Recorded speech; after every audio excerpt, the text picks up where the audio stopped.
Nifty 50 index के अंदर Monday के दिन किस तरीके से मार्केट मोमेंटम करेगा, तो आज हम उसकी बात करने वाले हैं। टेक्निकल एनालिसिस के अंदर support, resistance, trend line, chart pattern और कैंडलस्टिक पैटर्न के अलावा एक्सटर्नल यानी कि टेक्निकल एनालिसिस ये सिर्फ हिस्ट्री को रिपीट करता है और ये सिर्फ ह्यूमन बिहेवियर के हिसाब से होता है।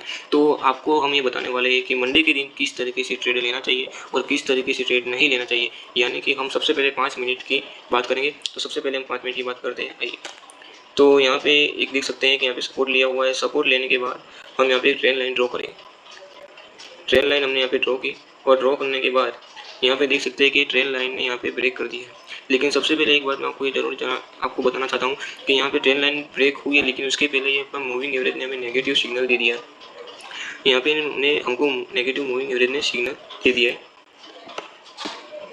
दे दिया है, और उसके बाद ट्रेंड लाइन को ब्रेक किया और ब्रेक करने के बाद फिर से रिटेस्ट हुआ और रिटेस्ट होने के बाद मार्केट फिर से नीचे आया।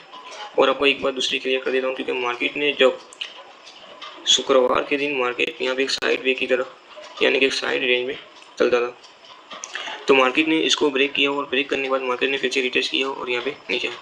यहाँ पे सपोर्ट लेके ऊपर भी जा सकता है, लेकिन मार्केट जब गैप डाउन खुलता है तो मार्केट अब कहाँ तक जाएगा, तो सबसे पहले मार्केट यहाँ पे तो आएगा ही, मार्केट यहाँ पे टच होगा। अगर गैप डाउन होता है तो मार्केट यहाँ पे टच होगा, और गैप अप होता है तो मार्केट यहाँ से ऊपर खुलेगा। बराबर, ये हमने बात करी 5 मिनट के अंदर। 15 मिनट के अंदर हम किस तरीके से ट्रेड ले सकते हैं। तो फ्राइडे के दिन मार्केट जब यहाँ से गैप अप खुला, गैप अप खुलने के बाद फिर से मार्केट नीचे आया, फिर से ऊपर गया, यानी कि एक साइड रेंज के अंदर घूमता है। लेकिन मार्केट ने इस ट्रेंड लाइन को ब्रेक करने के बाद फिर से ऊपर गया, और ऊपर जाने के बाद मार्केट फिर से नीचे आया।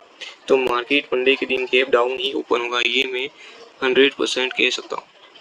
मैं किस बीच पे कहता हूँ ये मैं आपको ये बाद में बताऊंगा, लेकिन मुझे पता है कि मंडे की मार्केट गैप डाउन ओपन होगा, और मार्केट यहाँ से गैप डाउन ओपन होता है, मार्केट ओपन होता है, फिर से ये मार्केट ऊपर जाएगा, थोड़ा बुलिश होगा, और बुलिश होने के बाद यहाँ पे जो ब्लैक मूविंग एवरेज है यहाँ पे सपोर्ट लेगा, और सपोर्ट लेने के बाद यहाँ से सपोर्ट लेके ऊपर भी जा सकता है और नीचे भी जा सकता है। क्योंकि इसने ये जो सपोर्ट लेवल है ये सपोर्ट की तरह काम करेगा।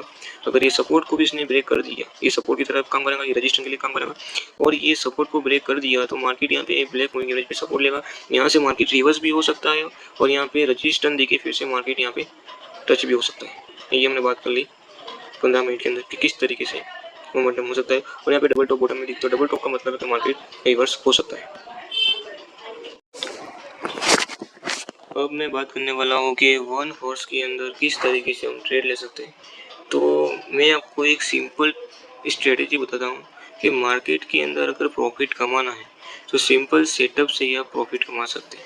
तो मैं आपको एक हिट देने वाला हूँ, क्योंकि यहाँ पे मैंने एक 3 मूविंग एवरेज लगाए हुए हैं, और मैं आपको ये बताने वाला हूँ कि वन हॉर्स के अंदर यहाँ पे ये ग्रीन मूविंग एवरेज और रेड मूविंग एवरेज, यहाँ पे रेड मूविंग एवरेज को ग्रीन मूविंग एवरेज ने क्रॉस किया है।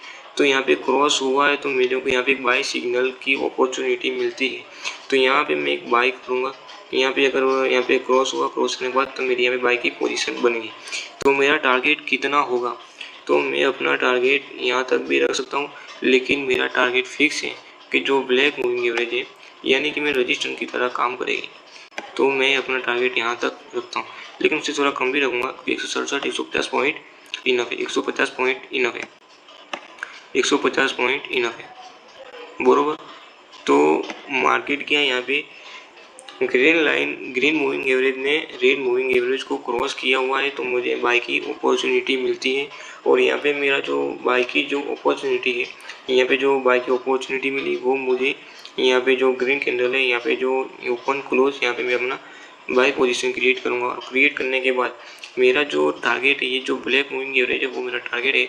यहाँ पे 167 पॉइंट रुपये होता है, लेकिन क्या है कि मार्केट के अंदर क्या है कि ज़्यादा लालच नहीं करनी चाहिए, और यहाँ पे 150 पॉइंट इनफ है।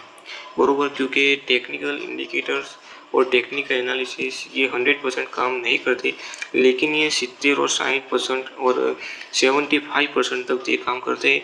लेकिन बस हमें हमारे अंदर सिर्फ डिसिप्लिन और किस तरीके से हमें ट्रेड करना चाहिए, कौन सी टाइम फ्रेम के अंदर ट्रेड करना चाहिए और कौन सी टाइम फ्रेम के अंदर हम ट्रेड करते हैं, ये इम्पोर्टेंट है। क्योंकि आप जिस टाइम फ्रेम के अंदर ट्रेड करते हो ये सबसे ज़्यादा इम्पोर्टेंट है।